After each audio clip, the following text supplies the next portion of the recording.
Hi, it's me, Indie Rose. Welcome to my little corner of the internet for the Let Me Stop You There podcast, where I just give my opinions on what I think is going on in the world, and perhaps just from the view through the lens of my own experience of how I feel these kind of things can relate to me, to you, and to the rest of the world. So currently I am a little bit super preoccupied with the Charlie Kirk event and just kind of pattern solving, seeing what's going on in and around the crowd with the staff, and just the things like the narratives that have been said to us that I just completely cannot stomach or take. So at the minute, I've been super duper focused on the drones, and I wanted to share with you just a little bit of some little lead up things which makes me believe why I don't think Tyler was actually anything to do with the actual shot. So the first thing we're going to do, let's just set it up. So we've been told that Tyler was supposed to have made it across the roof in kind of record sprinting time, that it was only caught by one person on the overpass, that just one person managed to catch this figure running away across the rooftop, and yet there's sheriff, police, other people all the way on the top balcony that apparently didn't see straight across. This is where it falls apart for me, because apparently he's left a screwdriver up there in this little shooter's nest where he's taken the time to undo the bolts, taken the scope off, he's broken it down, popped it in a backpack, and then shot like Limford across the roof. I don't believe it for a second. And I'm going to show you absolutely why. If you take a little look at this with me, my friends, have a little scan across. My handy helper in the new technical age. This is on the actual overpass, so above this, and there was kids giving an interviews with some guy, and they heard the shot, they turned around, and yeah, and what you'll be able to see from this is how quick the crowd disperses. Within 30 seconds, most everybody has left. The majority of these 3,000 plus people have left. This guy just here was put up by Jack. I can't remember his name. Something to do with, I don't know, he tried to steal Halloween as well, so we're not having him having anything at all. I'm not his friend. So he put up a thing showing how quick this gun could actually be broken down. Blah, blah, blah. And I'm here to absolutely, for 1 minute, blow that narrative straight out of the water by showing how each of these are utter carnage upon the FBI and their narrative. Are you ready? So keep an eye, there will be a little TikTok clock. Here we go.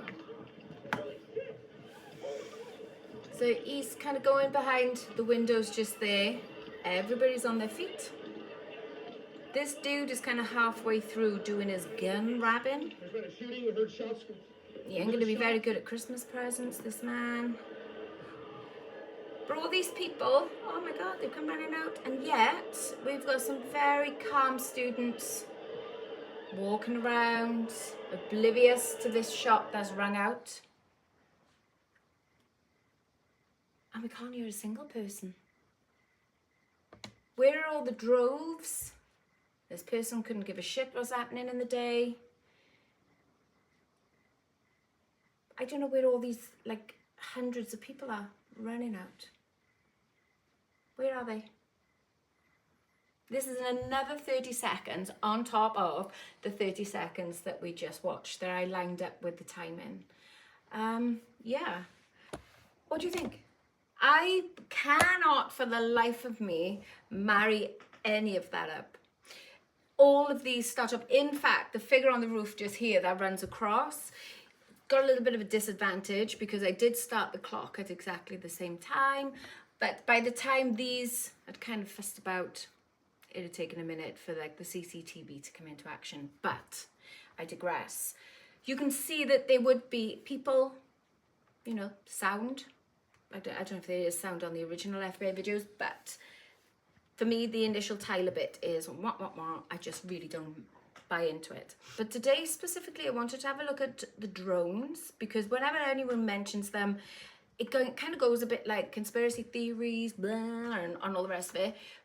But for someone like myself with ADHD, things that you would usually kind of bypass, I can pick up on them quite quickly. So when we were seeing all the kind of the okey-cokey movements of the security guards and that were not involved, the drones then are just insects I have spent a lot of time looking into this. I've also run it through numerous times through different types of AI, and they've all come back with the same thing. I can't just be saying these things out loud without backing it up with a wee bit of evidence. So if you have any other thoughts on the next things that I'm going to show you, please pop it in the comments. I mean, I'm open to, as this is said, prove me wrong, but we'll have a little look. Let's just have a look. So, and for the purposes of this demonstration, we're going to look just here at this little dot. What you'll notice is that it splits, and then there's two. It makes its way across. The other one disappears really, really quick, which is what leads me to believe that the one that's going to be the footage on Frank's phone, and this other one then is going to be a part of something else. Now, I've run it through AI. I've asked if there's a bird, is there a plane, is there Superman? I've gone and kind of popped all those little bits through. However, AI is the way that it moves and the way that the military drones, not the hobbyist drones, are set up to move, that these would work in unison with each other as well with regards to setting up for geofencing. Now, I don't profess to know anything about geofencing or any of those things. I mean, these are like new words that come out of my face. So I'm quite interested to find out what these things mean myself. But having a little look into this already, there are major alarm bells ringing because the security guard Rick Cutler, he's been on these missions to Guatemala, to the Bahamas, and in these, part of it is that he worked with teams. He would do the geomapping, geofencing, and he would work with the teams that would be setting up the drones. They would work with very similar, well, they'd be like the earlier models of the things that we have today. If anybody's seen that Slaughterbots thing where it does the facial recognition, that shit exists. It is so real and it is really, really freaky. I'm getting like Terminator vibes. This is opening my eyes to a whole new thing, because as you can see, I'm not very tech, but I'm picking it up quite quick, and I feel like maybe I should be paying a little bit more attention to it. So even though these are kind of super pixelated, running through AI, I just to check in with kind of the size. Yeah, it looks pretty big right here, but when you look at it in real time, it is actually not huge at all. But I've run this through AI with this shape, with this bad boy as well. If you have a little look, you can see the energy coming off it as well. So the red and blue on there are the LEDs. So these are what drones have on them for their control, for their working with the perimeter. This is one from earlier. We can see a little bit of red, a little bit of blue. AI picked up on this. This one kind of went past when Hunter Kozak was posing a question to Charlie. I think a number of people has actually seen this, because to me it looks like either a turkey or a Star Wars spaceship going straight past. So whether you're in Utah, they've got some sort of turkey throwing contest at events, I don't know, but for the purposes of this video, I'm going to stick with AI and say this is a drone. If we move on to the next thing here, so you can see these a little bit better in slow motion. Just to watch this one a couple of times in real time, you'll see this kind of move across the screen. I don't think it makes that sound, but you know, it's always handy to have a coming through. I've pressed pause a number of times and popped it through AI and just opened it up to the many different frames that it kind of travels through. Super quick. You would think it is an insect, but that is the whole point of it all, is to make you think there is something naturally flying around, and why things like microswarms are adopted, because they're all a part of it. If you've seen kind of post-event when everybody's looking around on the different levels, it would really, really kind of become super apparent as to what is it that these people are looking for when they're just there to guard a human being. Why are they out searching through different platforms? What are they looking for? Personally, I think they're looking for the main drones that have cost like hundreds of thousands of pounds. But yeah, as always, transparency. These are not my videos. If you want to check them out for yourself, just so you can see that they're unfiltered and doctored, this is BC123324 on TikTok. This is highly available. This hasn't been edited at all. Well, that's a big fat lie. The only editing I've done is kind of crop to just kind of grab this specific one for just utilizing the speed of these little buggers. You can see it's just like a produce. Quick on. Again, sounds, they're all there. The next one, putting on one of the filters because it allows the smaller things to stand out. I was thinking like, come on now, bug. But obviously AI can do a lot more stuff than I can, and it can pick up on colors that I don't. But these wings and this movement, because it's got this stem and then there's this wiggly line, as I just thought it was coming from there, is indicative of certain types of drones.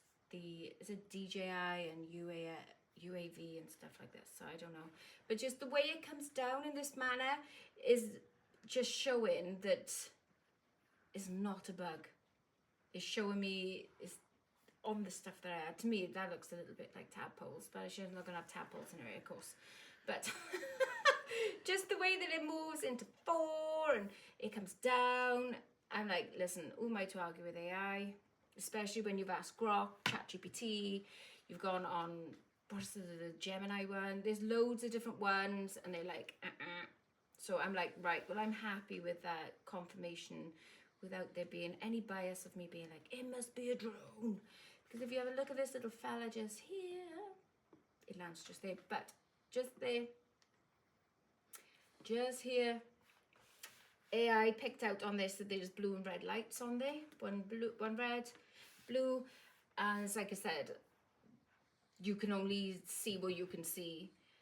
That's what it said to me. It was like, you can only see what you see, and then it showed me like, and it gave me like really awesome explanations as to why that's red, that's blue, and why those colors are related to the LEDs that are on things like drones when they use the geofencing to create boundaries so the little buggers don't fly off. Again, going back to the kind of search and rescue, little look around on the upper kind of floors, rather than it being a kind of like House Charlie, what's going on with him kind of thing. It was just like this search and rescue. And again, flying turkeys, I mean, I don't know if it's like a Utah thing, but here we go. We got one of those. I mean, look at it. It looks blooming huge when it's flying across. That, yeah, I know that's like a smudge, but it's been slowed down. It pointed out where the wordy bits are, the rotors, the wordy bits, people, the rotors and everything, and the way that the wings, as we would see it as being a bug, are on this thing is that they're created to a certain size and width and transparency as well, like a thinness that can only be attributed to these drones and these things that we would interpret as being just lovely little insects flying around. However, these are, and according to AI, they can actually be mounted with certain types of payloads as well. And these type of ones, in fact, can be used for lethal force, but I'll get into that again. That is just, I just wanted to point out the things that I can see. I don't want to give too much that you're going to think I'm trying to find some confirmation bias. I don't want it to fit into a drone. As we could see from the beginning, that shot, it doesn't matter how you park it, it isn't right. So two that I'm just going to finish with just for today are the ones by Charlie. So you'll see the flash in a moment in real time just by his face, and then you're going to see when that just goes straight across the... So watch this now. There'll be a highlight, bunk, and that's how fast it goes. And this then, I've slowed it down, so you'll see that little bop of light. This is Tony Z.777's TikTok. And then look across the top at this little rotor motor.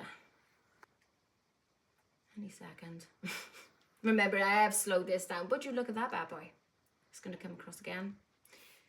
That real time, you wouldn't even notice it.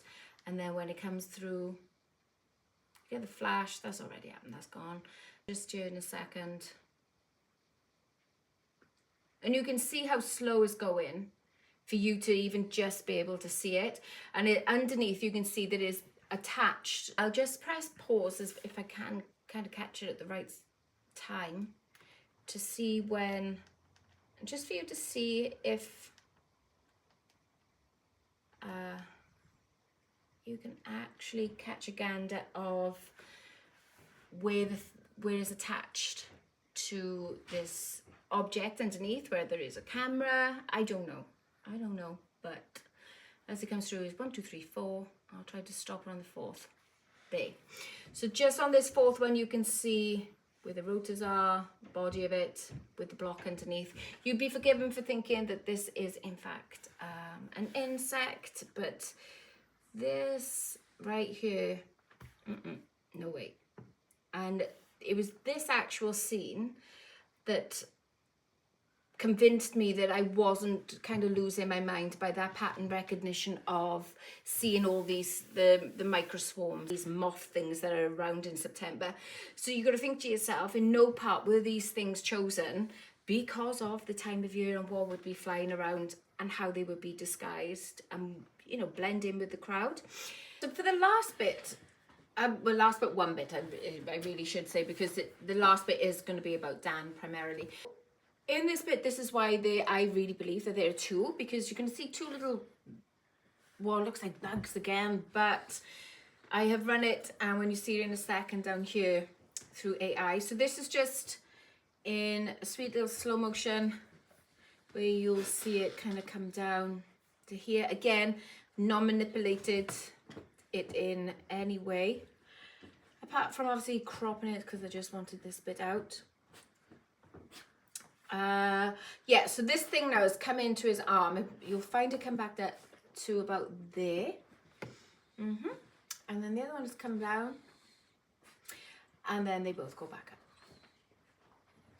So this is just a powerful reminder of how different things are when you look at things from a different point of view. At this moment in time, if you have a look at this one that just comes in towards Dan's arm, he puts his arm out, and you can see, so just for point of context for the next bit, you can see there where it is got the shadow just underneath and the light on the top.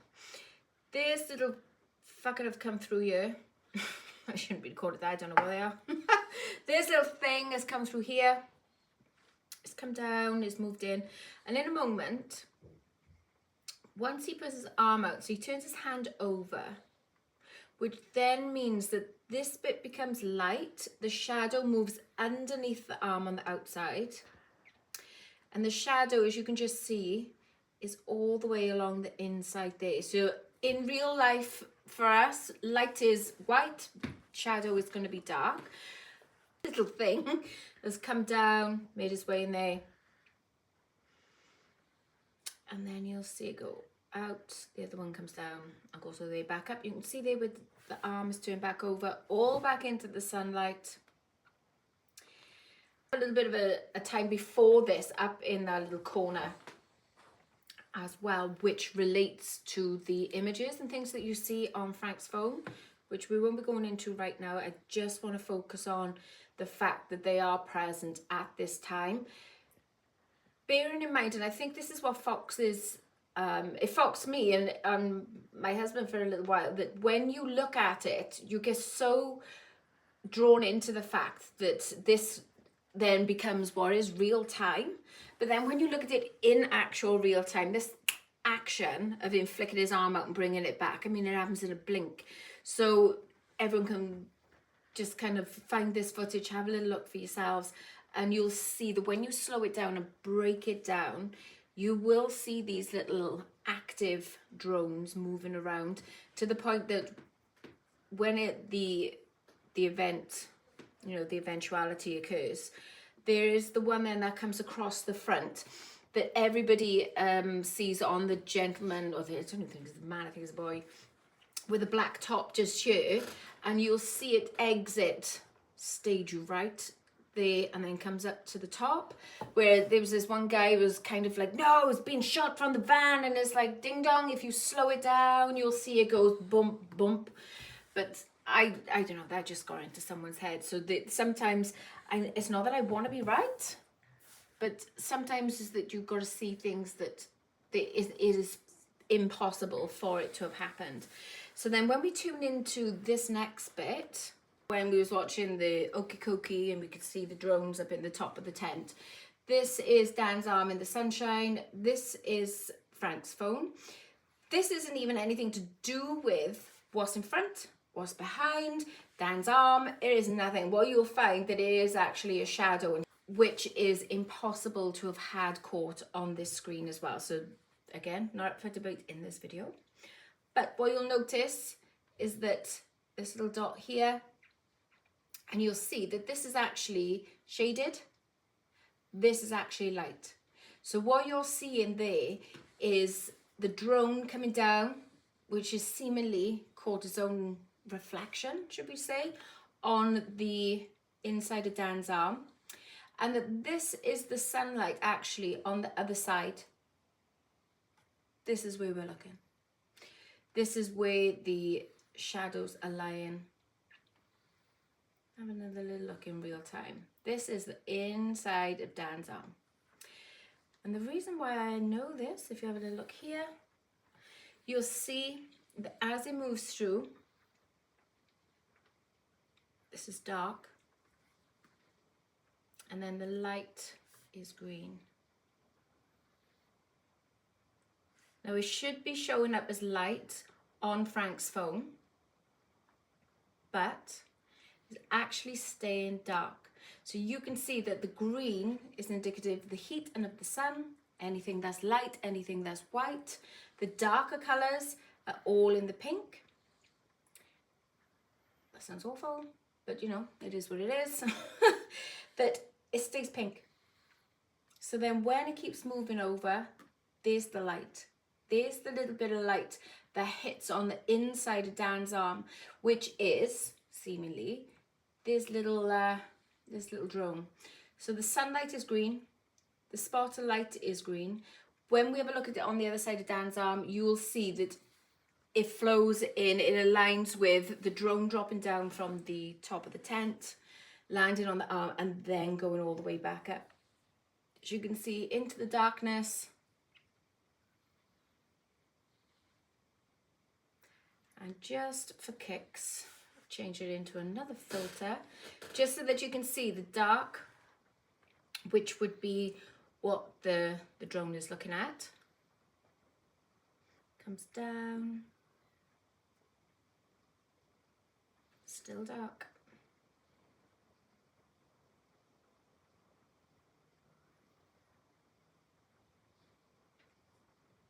Still dark. And then there's your little spot of light. Just there. And on the inside of Dan's arm, it would be impossible to get the most tiniest of spots of sunlight. You see Charlie's t-shirt is white, that's pink. The little dot, there's the little light. These things now are seemingly lining up. They're marrying up to make a picture for us that the drone was up in the eaves of the tent. When you look straight onwards, you can see Dan doing his okey cokey dance, or the Macarena, or wherever it is he's going to profess to have been doing and not signaling to somebody. And that you can see these little things come down. You can venture the gaze then, as you can see, go towards the inside of Dan's arm, and then it comes all the way back up to the top. This is when the line is said, he steps forward, there. If you have a little look, just there is no one drop of sunshine on this part of Dan's arm. You can zoom in now. Can you zoom in onto his arm? You can see that the sunshine, you can actually see there's like a very thin line there where there's daylight and when there's the shadow. So when you're looking at Frank's phone screen, you can actually see that this has actually picked itself up on his own camera footage. And then this is what's been relayed onto Frank's phone. Remembering that when we looked at the difference between what shows up in shadow and what shows up in light, there's nothing that is there to produce that one and only little dot on his arm. Again, go find the footage, look for it yourself. I've not put that dot on there. I've not made it up. It is just something that I've put myself in the mindset of what was causing the aerial view to appear on Frank's phone. What does it interpret as? Like when it comes around here and it goes up into the top as well, you can see the way that it moves around Charlie. Not right now, but earlier, just it moves around the top of Charlie, comes around the front of the table. You see the sound guys. And there's people that appear on Frank's phone screen that got no business being there. at all. There's no explanation for it. And I feel that this kind of puts like a sweet little bow on this. The fact that on Frank's phone screen, there is what people are saying, the video of Dan's arm. Yeah, it is, but it's on the inside. And this here, the thing that they used is the thing that's going to get them all caught out. So we need to... What are you laughing for? Did it sound shit? No. Because I can cut it and put something else in No, it. cut it out, so it's fine. Does it sound too cheesy? It just sounded like a bit Scooby-Doo-ish.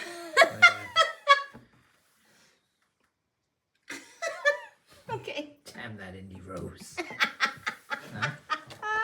I'm fucking leaving this in, you know that, don't you? Oh.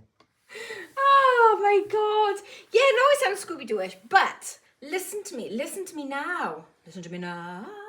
Listen to me. It is though, because these things move so fast. The point from when this guy touches his face, Frank, until the moment that the shot is heard, not delivered, as you may notice that I've just said, is 6 seconds. Is literally just 6 of your earthly seconds. But when you break it down, I mean, it feels like I said, about half an hour has been stuffed into this 6 seconds. I know it sounds crazy. I know that there's going to be people out there thinking she got too much time around, she's batshit bonkers, she is like off her rocker. But you gotta look at this with some open eyes and open minds, my friends, because there is so much going on there that I appreciate. It's just 6 seconds. 6 seconds. There's not much you can do in there. But the drones in that 6 seconds, it has gone from over the pond to coming all the way in. It has gone up, around, turned around. Hopefully that the light on the inside of Dan's arm will give a little bit of clarity and maybe open your mind a little bit as well to maybe, just maybe, the drone theory. I don't know what you want to call it, but I'm going with drone theory. That the drone theory is actually real.